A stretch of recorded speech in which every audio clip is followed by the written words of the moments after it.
Bienvenue sur le chemin de vérité et de lumière. Aujourd'hui, je vais vous parler un peu de la spiritualité de la part de Marie et par rapport à Marie, par rapport à Jésus, et voilà. Alors, toutes les statues de la Vierge Marie, en fin de compte, comme vous voyez, là je suis à Dému, où en l'an 1000, une femme qui n'arrivait pas à allaiter son enfant est venue prier la Vierge à l'oratoire où j'ai été tout à l'heure. Et en fin de compte, après prière et avoir bu l'eau de la source, qui est maintenant tarie, a pu allaiter son enfant. Alors, on voit souvent la Vierge avec un serpent, alors je me mets un peu à l'ombre parce que voilà, avec un serpent sous les pieds.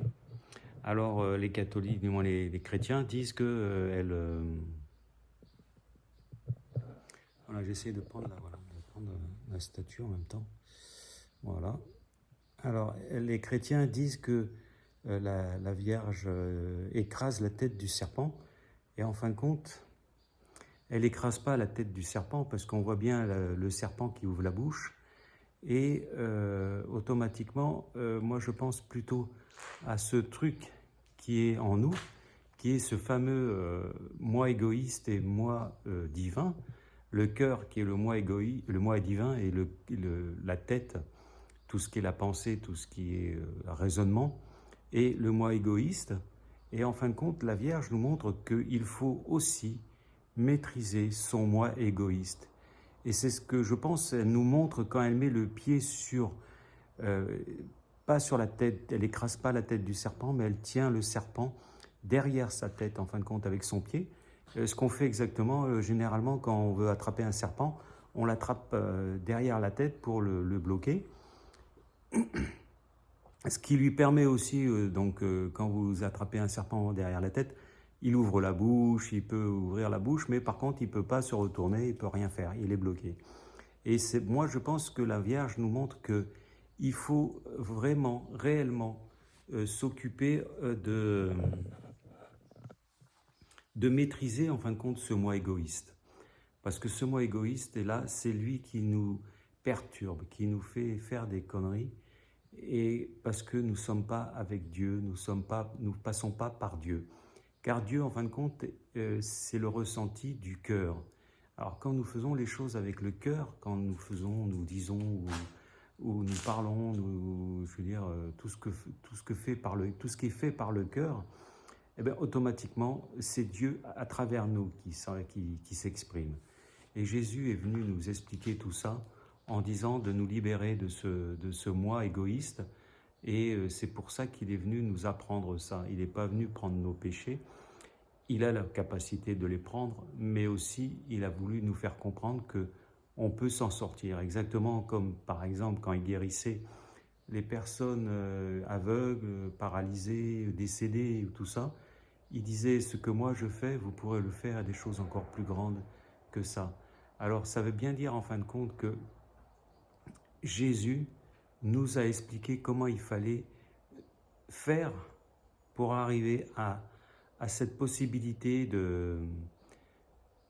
d'un travail sur nous-mêmes pour maîtriser ce moi égoïste. Et quand on maîtrise ce moi égoïste, automatiquement, c'est le moi divin qui va parler, et ce moi divin a tous les pouvoirs, parce que c'est en fin de compte, ce moi divin, c'est Dieu par rapport à nous, c'est Dieu avec nous. Et c'est quand Jésus disait « Le Père et moi sommes un », oui, quand vous êtes avec le cœur, quand vous faites les choses avec le cœur, c'est le Père qui est avec vous. Donc, vous et votre cœur, ils sont un. Et je pense qu'il là-dessus, les gens devraient comprendre que rien n'est plus fort qu'en étant un avec le cœur. Parce que quand vous réfléchissez, quand vous parlez, quand vous faites les choses avec l'esprit, avec les têtes, au moins le raisonnement, qui est en fin de compte un perturbateur, va vous empêcher en fin de compte de trouver la solution ou d'agir d'une façon beaucoup plus divine ou dans l'amour, dans la compassion.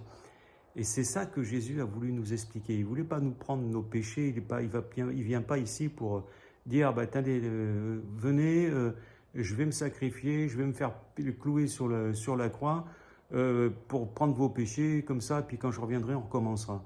Alors, il ne veut pas ça, il n'est pas là pour nous expliquer ça, il est là pour nous expliquer comment devenir divin. Et c'est ce que, en fin de compte, toutes les religions en général ont fait pour éviter que les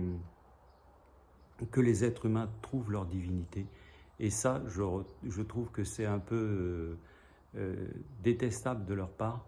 Et ils auraient dû nous apprendre la vérité et non nous la cacher. Mais voilà, c'est comme ça, ils nous cachent tout et comme ça, ben, ils peuvent se permettre de nous manipuler, de nous garder sous la main et pouvoir continuer à vivre tranquillement des dons, des machins, sans qu'eux, ils aient à faire grand-chose, quoi. Parce que les êtres humains ben, travaillent fort ce machin, et puis eux, ils sont là, et puis un peu comme les prêtres, vous savez, dans le temps, les prêtres égyptiens, qui demandaient automatiquement des dons et qui avaient des tonnes et des tonnes de blé pendant que le peuple mourait de faim. Alors donc c'est la même chose, quoi. C'est un peu le truc, ils ont des tonnes d'or, de biens, de trucs comme ça. Je parle des catholiques, hein, ben, les juifs et tout. Quand vous voyez que ce soit les protestants, que ce soit les témoins de Jéhovah et toutes ces sectes-là, en fin de compte, ou comme toutes ces sectes et religions, qui s'enrichissent sur le dos de l'être humain et en fin de compte qui ne les aident pas à réellement trouver leur divinité. Parce que eux, ils en sont loin et ils veulent pas ça. Parce que si on trouve notre divinité, on n'aurait plus besoin d'eux. Au lieu d'être des maîtres, ils ont été des esclavagistes de notre esprit. Ils nous ont gardés sous la main pour nous empêcher d'évoluer, pour nous empêcher de grandir et de devenir indépendants d'eux-mêmes, surtout d'eux. Et comme ça, ça permet, un peu comme le gouvernement, de toujours garder sous la main les gens qu'on a besoin. Pour nous, on n'a pas envie de travailler, tiens, on va leur demander de nous donner des dons et tout ça, soi-disant c'est pour Dieu, c'est pour ci, c'est pour ça. Et en fin de compte, voilà, c'est derrière tout ça, c'est de la manipulation. Et je le regrette bien, mais de toute façon, tout se paye un jour ou l'autre. Et ils le paieront, et ça, ils le savent. Et comme ils vont le payer très cher, ils peuvent se préparer à aller au purgatoire et purger leur peine, parce que leur peine va être très lourde. Parce que si ils se disent élus pour amener le peuple, pour représenter Dieu sur la terre, je crois qu'ils ne sont pas dans le bon raisonnement et dans la bonne solution et ni situation. Parce qu'on ne peut pas demander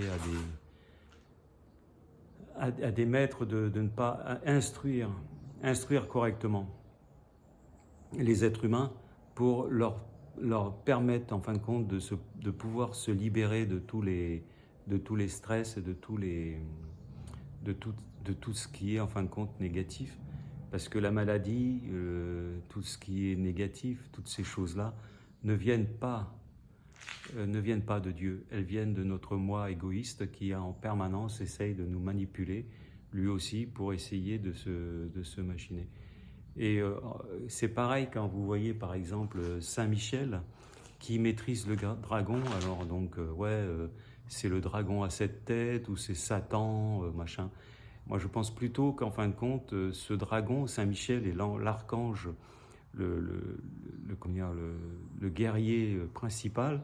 C'est qu'en fin de compte il a des puissances par rapport à ce dragon qui est en fin de compte le mental, l'énergie que produit un nombre maximum de personnes dans une même pensée.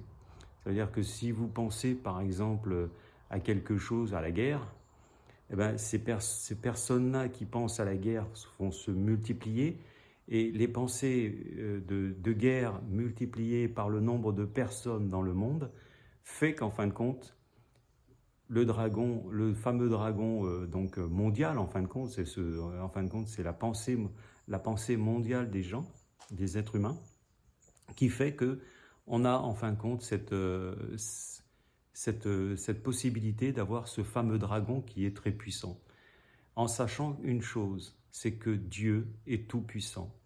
Il est au-dessus de Satan. Rien ne peut le battre. Rien, il n'y a pas de combat entre Satan et Dieu. Pourquoi? Parce qu'en fin de compte, Satan n'est que le serviteur de Dieu. Dieu se sert de lui pour voir. Et Satan, bon, joue son rôle, et il joue bien son rôle, hein, parce que de temps en temps, il dit, tiens, je voudrais bien tenter celui-ci, là, je peux? Et Dieu lui dit, ben vas-y, on verra s'il tient ou s'il tient pas, s'il croit en moi, s'il a foi, il a foi en moi, ou si tu peux le détourner de sa foi.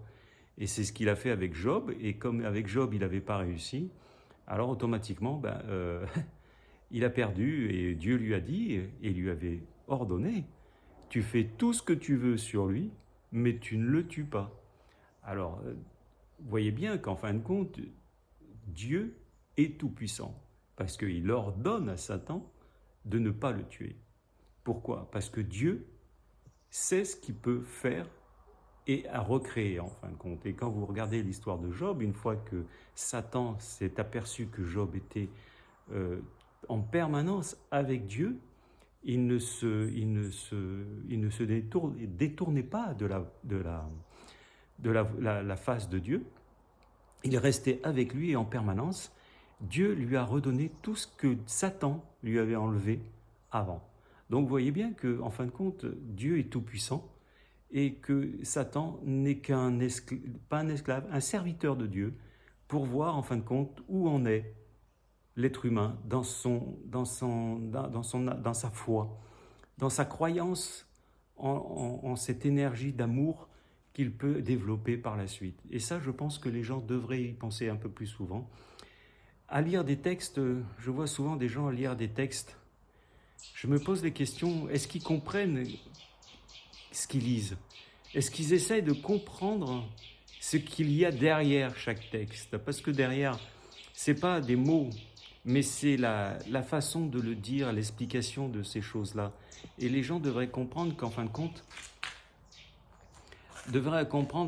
que Satan Satan, Dieu, et quand Jésus parlait de tout ça, il donnait des paraboles. Et des paraboles, ça veut dire qu'en fin de compte, il essayait de nous inciter à aller chercher au-delà des apparences des paroles.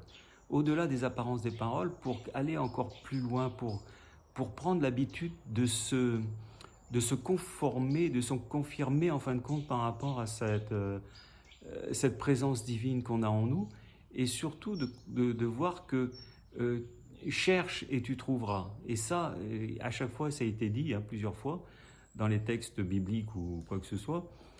Cherche et tu trouveras, frappe et on t'ouvrira, demande et on te donnera. Et c'est ça, en fin de compte, que Jésus nous explique, c'est qu'il faut toujours aller plus loin, pas s'arrêter sur un oui, bon, on a lu le truc, oui, c'est bien, oui, c'est une belle petite lecture, là, hein, c'est un petit livre policier ou un petit livre, un roman d'amour ou je sais pas quoi. Ça s'arrête pas là. Il faut chercher les choses qui sont cachées dans ces paraboles, dans ces discours que Jésus faisait. Et chaque chose a une signification vachement plus plausible. Y en a qui me disent, oui, mais le concile et tout ça, ils ont vachement réfléchi, tout ça. Bien sûr qu'ils ont réfléchi, mais ils ont réfléchi pour eux-mêmes, pas pour la population, pour expliquer à la population pourquoi Marie, par exemple, il parle d'écraser la tête du serpent, parce qu'ils ont vu ça sur un truc, mais elle n'écrase pas la tête du serpent, elle nous fait voir, et je pense que c'est son moi égoïste qu'elle nous fait voir, qu'elle maîtrise. Elle nous fait voir, regardez mes enfants, faites comme moi, maîtrisez ce moi égoïste, tenez le serpent sous vos pieds. On ne lui écrase pas la tête, parce qu'on voit bien que dans les icônes ou les trucs comme ça, on voit bien que le serpent a la bouche ouverte, donc elle ne lui écrase pas la tête, parce que si on lui écrasait la tête, il aurait la bouche fermée, puis on ne verrait même pas sa tête. Que là, on voit sa tête, et elle lui tient vraiment pratiquement derrière la tête. C'est la maîtrise du serpent. C'est comme ça qu'on maîtrise un serpent.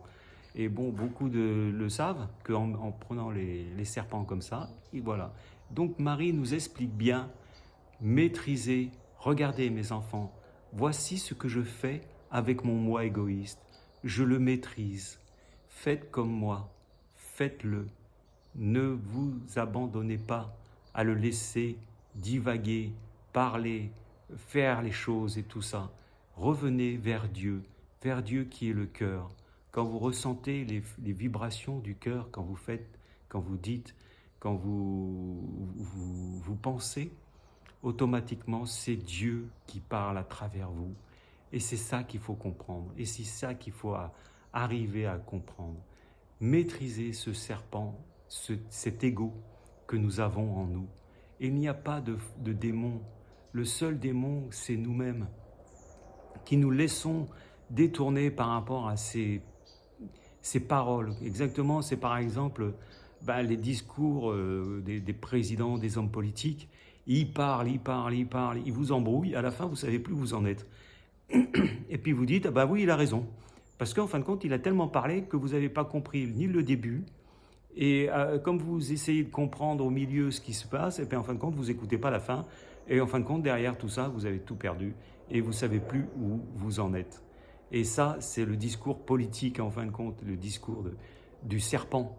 C'est de parler, de vous empêcher, en fin de compte, de penser par vous-même, de réfléchir aux paroles. J'ai discuté souvent avec des personnes qui étaient même infirmières ou docteurs ou tout ça, en disant le vaccin protège les gens, il faut que les gens se vaccinent pour protéger les autres et tout ça.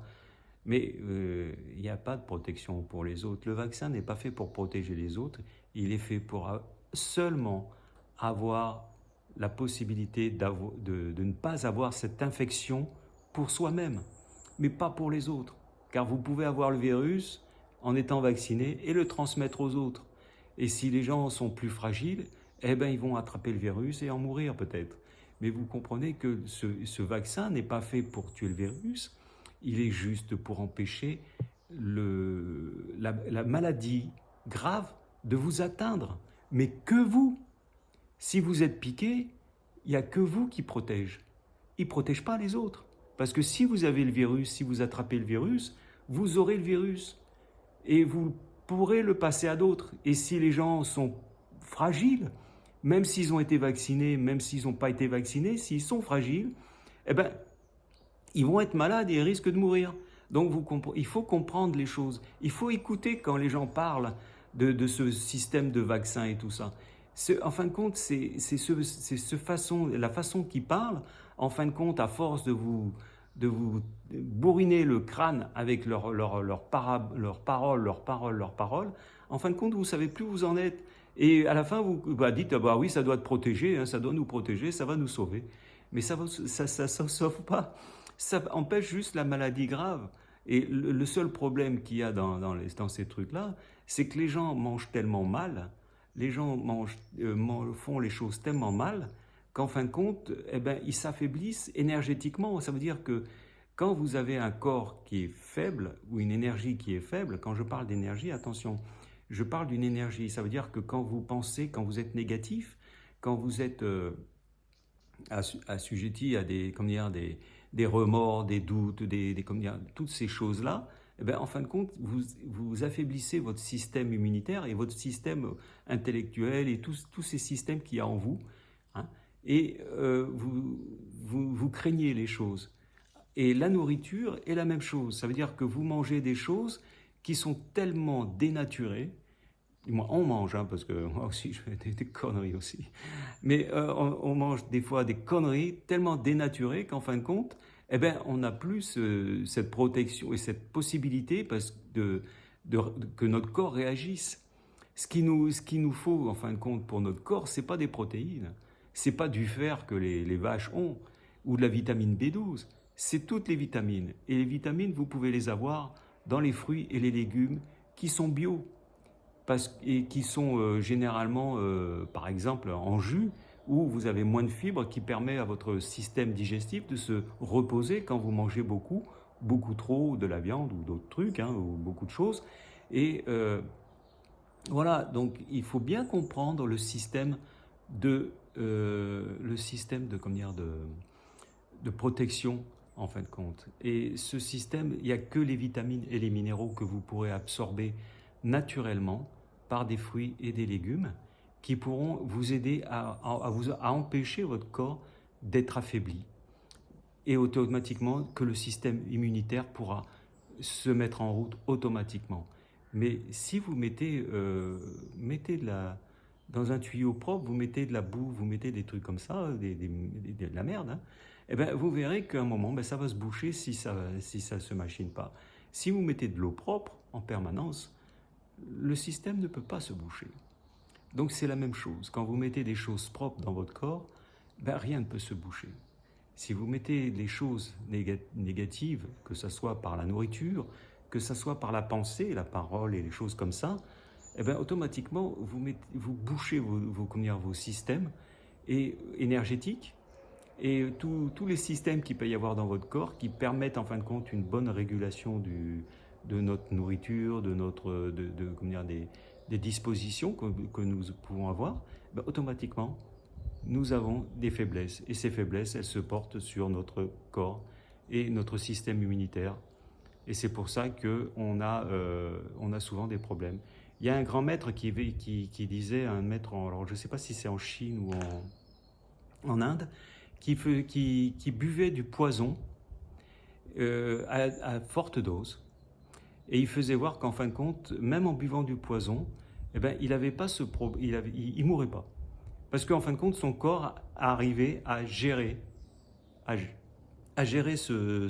poison et en fin de compte à le dénaturer pour qu'il ne puisse pas atteindre cet homme, à détruire l'homme, à détruire les cellules ou à détruire le corps de l'homme. Donc c'est pour ça qu'il faut bien comprendre qu'on n'a rien inventé. Hein, tout est déjà bien mis en place depuis des siècles et des siècles. Hein. Il y a des gens qui ont fait des essais, qui ont fait des études et qui ont fait pas mal de choses. Et après, ben, c'est sûr qu'il y en a qui vont dire la vérité, et puis il y en a d'autres qui vont essayer de la cacher pour nous manipuler. Donc généralement, c'est ceux qui sont en groupe, qui vont être en groupe, comme les religions, les politiques, où il y a des associations qui commencent à se mettre les uns sur les autres, là, les uns avec les autres, pardon. Et donc voilà, c'est ça en fin de compte. Alors automatiquement, ben, on va dire, bon, ben, on va pas leur dire ça parce que ils pourraient partir, ou on va pas leur dire ça parce qu'ils pourraient se mettre tout seuls, ils n'ont pas besoin de nous, ils verront qu'ils n'ont pas besoin de nous. Que là, en disant le minimum, ben, vous avez l'impression d'avoir toujours besoin d'eux pour qu'ils vous dirigent, qu'ils vous guident sur le côté spirituel, hein, je parle surtout le côté spirituel, qui vous guide sur le côté spirituel en vous disant, ben voilà, tiens, comme ça, il faut faire comme ça, il faut faire comme ça. Et moi, j'ai vu plusieurs curés qui, je dis, ils sont pas tous pareils, hein, mais qui m'ont dit d'aller coucher sous les arbres, d'aller ailleurs, quoi. Je veux dire, dégage, quoi. Non, le presbytère, c'est pas, tu n'as pas le droit d'y aller. J'ai eu des curés, par contre, qui avaient un grand cœur et qui m'ont accepté chez eux, au presbytère, ou chez eux personnellement, et tout ça. Vous voyez, donc, il y a des gens qui sont dans certains groupes et qui sont vraiment, qui ont le cœur, et que, en fin de compte, ils sont manipulés par tous ces gens qui sont autour d'eux et qui veulent, en fin de compte, arriver à manipuler le monde entier pour pouvoir les gérer, pour pouvoir leur faire ce qu'ils veulent ou leur faire dire ce qu'ils veulent et tout ça. Au lieu de nous instruire pour nous libérer de tous ces problèmes, de tous ces péchés, ce qu'on appelle des péchés qui n'en sont pas, mais qui sont juste un mauvais contrôle de notre moi égoïste, eh ben, voilà, c'est le problème de ça, quoi. Le péché, c'est la pensée, la parole, l'action et l'inaction. Et quand on maîtrise en fin de compte ce serpent qui n'arrête pas de parler, ou qui n'arrête pas de nous dire ah, faut faire comme ci, il faut faire comme ça, faut faire comme ci, il faut faire comme ça, ou il faut faire la guerre pour avoir ci, il faut faire ci pour avoir ça. Non, c'est faux. Dieu est tout-puissant et Dieu est en nous. Et nous sommes les fils de Dieu. Donc il a dit tout ce qui est à moi est à vous. Et tout ce que je fais, vous pourrez le faire. Et comme Jésus, notre frère, nous a dit tout ce que j'ai pu faire, tout ce que j'ai fait, vous pourrez le faire, et des choses encore plus grandes que moi, que ça. Donc ça veut bien dire ce que ça veut dire. Nous sommes tous divins. nous sommes tous fils et filles de Dieu. Nous sommes les enfants de Dieu. Et que ça soit dans n'importe quel pays, n'importe quelle, même religion ou quoi que ce soit, on n'est pas séparés de Dieu. Dieu nous attend et c'est nous qui sommes partis, nous sommes éloignés de Dieu. Et Dieu est toujours là, il nous attend. Il attend les bras ouverts, un peu comme l'histoire du fils prodigue qui était parti et laissant son frère travailler avec son père pendant des années. Et lui, voyageant, partant à droite, à gauche, jusqu'au jour où il revient à la maison, que le père l'attend, des bras ouverts, il fait tuer des agneaux, des veaux, il invite tout le monde et tout. Tout ça pour le retour du fils prodigue. Et en fin de compte, c'est ça que Dieu nous attend de nous, le retour, notre retour vers lui, pour qu'on puisse un jour arriver à devenir ce que Jésus ce que Jésus est, et d'autres maîtres. Parce qu'il n'y a pas que lui, hein, on n'en parle pas souvent, mais les maîtres ne se font pas connaître. Et ça, c'est dommage, parce qu'ils veulent qu'on se libère par nous-mêmes, et voilà, qu'on comprenne en fin de compte pourquoi et comment faire pour se libérer. Jésus est venu juste nous donner des indications, des mots, des paraboles, des trucs comme ça, pour trouver en fin de compte la vérité qui est cachée à l'intérieur de ces paraboles. Mais pour ça, il faut les regarder, il faut pas les étudier, mais les ressentir avec le cœur, pour savoir qu'en fin de compte, que ça sorte, et la vérité est à l'intérieur de notre cœur. Vous verrez, cherchez et vous trouverez. Voilà pour cette vidéo. Je pense que j'espère que je vous ai pas trop ennuyé avec mes explications, que vous avez un peu compris ce que j'ai voulu vous dire. En cas, écoutez, vous pouvez toujours correspondre avec moi hein, sur le chemin de vérité et de lumière, et sur mon email.